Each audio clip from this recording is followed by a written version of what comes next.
শুভ সকাল বন্ধুরা, তোমরা সবাই কেমন আছো? আশা করি ভালো আছো, সুস্থ আছো। আমিও খুব ভালো বলতে পারবো না, কেননা শরীরটা আমার খারাপ। দুদিন ধরেই তো জ্বরটা না, জ্বর এখন নেই। জ্বর নেই, কিন্তু কি বলতো, জ্বর হয়েছিল কিন্তু এখন নেই। কিন্তু কি বলতো, মাথার যন্ত্রণা আর গলা ব্যথাটা একদম যাচ্ছে না, জানো তো। গলাটাও ঢোক গিলতে পারছি না, ব্যথা রয়েছে। আর মাথার মধ্যেও ব্যথা করছে। আসলে কি, ঠান্ডাটা একদম যাচ্ছে না আমার, ওই কারণেই শরীরটা একটু খারাপ আছে। তাই নিয়েই করছি। যাই হোক, আজকে হলো শনিবার, 24শে আগস্ট। তো সকালটা শুরু হয়েছে আমার 7টা থেকে। সকাল 7টায় উঠেছি ঘুম থেকে, বাসি কাজ সব শেষ, জানো তো। বিছানা টিছানাও তুলে নিলাম, আর ঘরদোর ঝাঁট মোছা সব হয়ে গেছে। আর এই যে আমার শাশুড়ি মার ঘরেও চলে এসেছি, এসে বালিশের কভারগুলো পরাচ্ছি। মা বসে আছে সামনে, আমি বালিশের কভারগুলো একটু পরিয়ে দিচ্ছি। আর আমার ঘরের বিছানা তো তোলা হয়ে গেছে, তোমরা দেখলেই। আর এই ঘরের বিছানাটাও তোলা, মা তুলে ফেলেছিল, শুধু কভারগুলো আমি পরিয়ে দিচ্ছি।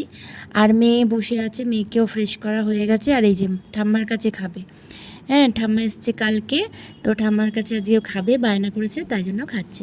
আর এই দেখো, ভাত হয়ে গেছে, ডাল বসিয়ে দিয়েছি। আর জানো বন্ধুরা, কাল থেকে আমার একটা বড় বালতি ঠাসা জামা কাপড়, ভেজা জামা কাপড় পড়েছিল সারা রাত, মেলতে পারিনি, ঘরে একটা ফোঁটা জায়গা ছিল না। আজকে সকালে কিছুটা দেখলেন মেলেছি, আরও কিছুটা, ঘর ভর্তি, ঘর বারান্দা বাইরে ভর্তি জামা কাপড় হয়েছে। একটু রোদ উঠেছে তাই জন্য মেলে রেখেছি, বৃষ্টি এলেই আবার তুলতে হবে। আর এদিকে সবজি কাটতে চলে এসেছি, ঢ্যাঁড়স চচ্চড়ি করব। আর এদিকে গাটি কচু আলু কেটে রেখেছি, আর কুমড়োটা পাতলা করে কেটে রেখেছি। কুমড়োটা দেখব কি করা যায় এটা দিয়ে। তার এই পেঁয়াজটা কাটছি গাটি কচুতে দেবো বলে। আর ঢ্যাঁড়সটা করব সর্ষে বাটা দিয়ে। আজকে সর্ষে বাটা দিয়ে ঢ্যাঁড়সের ঝাল করব। এইটা বেশ অনেক দিন খাওয়া হয়নি। আর এটা খেতেও সবাই খুব ভালোবাসে।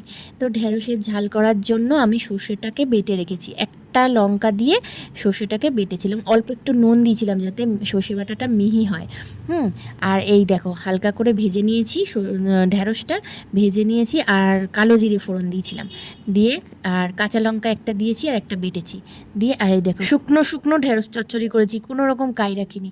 আর এইদিকে কড়াইতে তেল দিয়ে দিয়েছি, আর ঢ্যাঁড়সটা হয়ে গেছে, একদম শুকনো শুকনো করে নামিয়েছি। আর এদিকে কালো জিরে দিয়ে দিলাম, আর গাটি কচুর তরকারি করব। হ্যাঁ, গাটি কচু আলুটা হালকা করে ভেজে পেঁয়াজ কুচিয়েছি, পেঁয়াজ দিয়ে করব। তা যাই হোক, করে নিই। আর এদিকে আমি কুমড়োটাকে না ভাবছি কী করা যায়। কুমড়ো ভাজা কেউ খাবে না, জানো তো বন্ধুরা। কুমড়ো ভাজা করলে না ছেলে খাবে, না ওর বাবা খাবে, কেউ খাবে না। তাই ভাবলাম একটু বেসনটা গুলে নিই ভালো করে না, হালকা শুকনো লঙ্কা নুন দিয়েছি, আর কালো জিরে দিয়ে ভালো করে গুলে রেখেছি। আর এই কুমড়ো পাতলা পাতলা করে কেটেছি, ওটা দিয়ে একটা বড়া মতন করব। তো চলো বাসনগুলো মেজে নিই।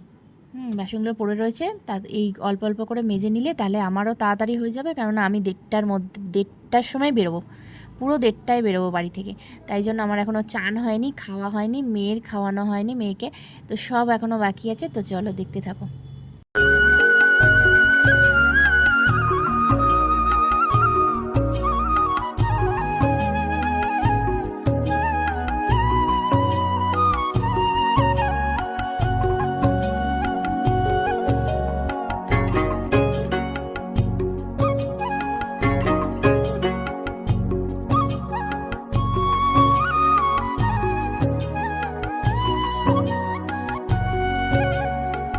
তেলের শিশিতে তেল ঢালতে হবে, বুঝলে তো। রিফাইন তেল যা ছিল তাই দিয়ে আজকে কুমড়োর বড়াটা হয়ে যাবে, তাই জন্য আর ঢাললাম না, পরে ঢেলে রাখবো, কেননা এত তাড়াহুড়ো না আজকে, আর প্যাকেট কেটে এখন ঢালার সময় নেই, তাই জন্য এতেই হয়ে যাবে।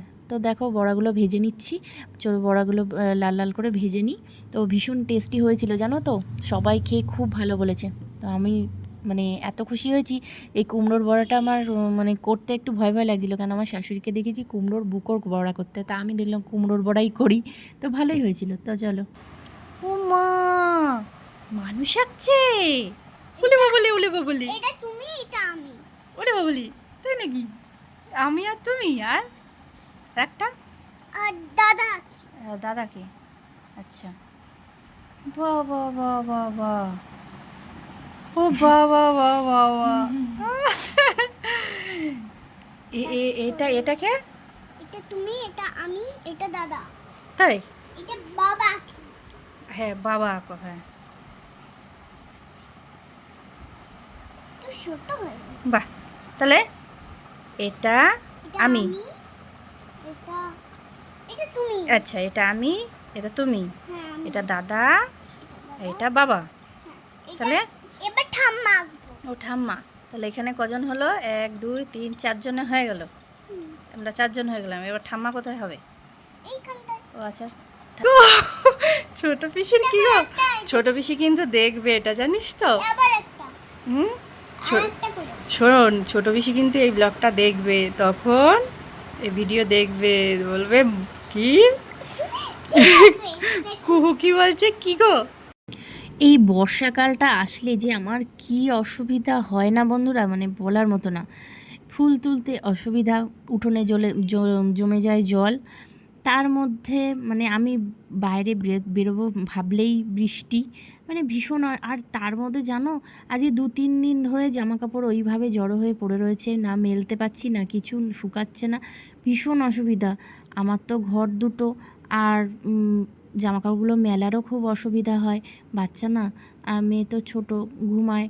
এবার সেখানে যদি আমি এই জামা কাপড়গুলো মেলি, মেয়েরও তো মানে ঠান্ডা লাগে বলো, এগুলো তো মেলতে নেই, এবার খুব মুশকিল হয়ে যায় জানো তো। তাই এই প্রবলেম, আর কি করব, যদি আলাদা কোনো ঘর বা ছাদের মানে মানে সিঁড়ির তলা থাকতো তাহলেও একটুখানি সুবিধা হতো, তো আর কি করা যাবে। তো চলো দেখো, শাশুড়ি মাকে আর ছেলেকে খেতে দিয়ে দিলাম, এখন বাজে 1:05, আমার এখনও চান হয়নি, আমি যাব স্নানে, তারপরে মেয়েকে খাওয়াবো। এইবার দেখো চলে এসেছি, একদম তৈরি হয়ে ব্যারাকপুরে চলে এসেছিলাম, বৃষ্টি কি ঝমঝমিয়ে বৃষ্টি। এইবার বাড়ি ফিরছি, ছেলেদের নিয়ে বাড়ি ফিরছি, এই যে ছেলের বন্ধুরা সবাই রয়েছে, ওদের নিয়ে সোজা বাড়ি ফিরছি এখন। ট্রেন অ্যানাউন্স করে দিয়েছে, এখনও আসেনি, হ্যাঁ, তো দাঁড়িয়ে আছি। আর এদিকে টিপ টিপ টিপ টিপ করে বৃষ্টি পড়েই যাচ্ছে জানো তো, তখন দেখলে মুষলধারে বৃষ্টি হচ্ছে, সেটার থেকে একটু কমে এখন টিপ টিপ করে বৃষ্টি পড়ছে। হ্যাঁ, তো ওই চুলের নিচটা তো অলরেডি ভিজেই গেছে, তো বাড়ি চলে এলাম। এখন বাজে 6টা, সন্ধে দিচ্ছি, সন্ধেটা দিয়ে নিয়ে ছেলে বলছে মা খিদে পেয়েছে, প্রচণ্ড জোর খিদে পেয়েছে। ঠিক আছে, তার আগে চাটা করে নিই, সবাইকে চাটা দিয়ে নিয়ে তারপরে পাস্তা করে দেবো। তো ছেলেকে বলেছিলাম চাউমিন আনতে, জানো তো, তো ও বললো না, রোজ রোজ আমি চাউমিন খাবো না, পাস্তা খাবো। তো ঠিক আছে, পাস্তা নিয়ে এসছে, পাস্তাটা ফুরিয়ে গেছিলো, আনলাম তাহলে পাস্তাই খা। হ্যাঁ, ওর দেখি নিজে থেকেই পাস্তা নিয়ে এসছে, তো এই যে পাস্তাটা করি চলো, আলু দিয়েই করবো আজকে, আলু পেঁয়াজ দিয়ে পাস্তা করব। আর এই যে মাকে চা দিয়ে গেলাম, হ্যাঁ, আর মামামকে বললাম, মামাম বলছে আমি চা খাবো, আমি বলছি চা খাস না, পাস্তা করবো, পাস্তাটা খাস। এই দেখো বন্ধুরা, এখন সন্ধ্যেবেলা, সন্ধ্যে হয়ে গেছে, সন্ধ্যে হয়ে গেছে, এখন চায়ের সময়, চা করাও হয়ে গেছে। আর এই যে পাস্তা, চাউমিন আনতে বললাম ছেলেকে, ছেলে বলছে খুব খিদে পেয়েছে, তাই বললাম কি তাহলে নিয়ে আয় চাউমিন, বললো কি না আমি চাউমিন খাবো না, পাস্তা খাবে বললো। এই দেখো পাস্তা, এই যে সেদ্ধ করে রেখে দিয়েছি, এই যে পাস্তা সেদ্ধ, আর এই যে আলু ভাজছি, আর এই যে পেঁয়াজ, লঙ্কা দেবো না, আমার মেয়ে খেতে পারবে না একদম, লঙ্কা আমি একদমই দেবো না, ছেলেরটায় দেবো আর বাবারটায় দেবো, ওপর দিয়ে দেবো, মানে হওয়ার পরে ওপর দিয়ে দেবো। এই যে লঙ্কা একখানা রেখে দিয়েছি ওপর দিয়ে, আর আলুটা ভেজে নিয়ে, আলু পেঁয়াজ ভেজে নিয়ে, আর এই যে সস বলতে এই দেখো, এই দুটো সস রয়েছে জানো, এই যে দেখো এই দুটো সস রয়েছে, টমেটো সস নেই, কি করবো, টমেটো সস ছাড়া একদম ভালো লাগে না জানি, কিন্তু কিচ্ছু করার নেই, এই দুটো সস দিয়েই করতে হবে আজকে পাস্তা। তো চলো পাস্তাটা করে নিই, হ্যাঁ, তারপরে তোমাদের সামনে আসছি। আজকে সয়া সস আর চিলি সস দিয়ে বেশ ভালোই পাস্তাটা লাগলো জানো তো বন্ধুরা, ডিমও দিইনি, কিন্তু পেঁয়াজ দিয়ে আলু দিয়ে দারুণ হয়েছে। আজকে টমেটো সস তো নেই, কিন্তু তা আমি ভাবছিলাম যে ভালো মনে হয় হবে না, কিন্তু সবাই খেয়ে বললো দারুণ হয়েছে, বিশেষ করে আমার শাশুড়ি মা বলে আমি তো কখনো খাইনি, কিন্তু আজকে খেলাম এই প্রথম, ভীষণ ভালো লাগলো। যাকে তাও ভালো হয়েছে, এটাই যথেষ্ট। আর সত্যি খেয়েছি, খেয়ে তো মানে সত্যি ভালো লাগলো, ভীষণ ভালো লাগলো, মেয়েও তো মানে খুব ভালো, মা আরও করে দেবে, আমি বলছি হ্যাঁ করে দেবো। যাই হোক, আমি ভাবছিলাম টমেটো সস ছাড়া ভালো হবে কিনা, তবে দেখি না ভালোই হয়েছে। তো চলো চা বিস্কুট আর এই পাস্তাটা খেয়ে নিই। তো আজকের মতন ব্লগটা এই পর্যন্তই। আবার কালকে দেখা হবে একটা নতুন ব্লগের সাথে। তোমরা ততক্ষণ সুস্থ থাকো, ভালো থাকো। হ্যাঁ, আর অবশ্যই করে আমার ভিডিওটা দেখো, আর ভালো লাগলে একটা লাইক, কমেন্ট, সাবস্ক্রাইব অবশ্যই করে দিও বন্ধুরা। তো আজকের মতন চলো, tata, bye bye, good night.